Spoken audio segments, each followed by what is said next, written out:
আমাদের পাড়ার ঠাকুর, পাড়ার মন্দির দেখে নাও। পুজোর ঠাকুর করা আরম্ভ হয়ে গিয়েছে দত্ত মাঠে। দেখে নাও সবাই, এটা পুজো পুজো ব্যাপার হয়ে গেছে।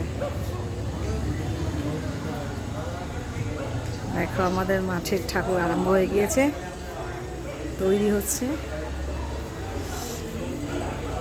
গণেশের গণেশের বুড়িটা দেখো কি সুন্দর হয়েছে।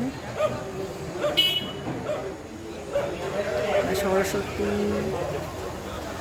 লক্ষ্মী, কার্তিক সবটাই তৈরি হয়ে গেছে, খুব ভালো লাগছে। এবার মনে হচ্ছে যেন দুর্গা পুজো আসছে, মনে মনে একটা আনন্দও লাগছে। আমাদের পাড়ার ঠাকুর তৈরি হচ্ছে এবং এক্সট্রা একটা কোনো জায়গায় অর্ডার নিয়েছে।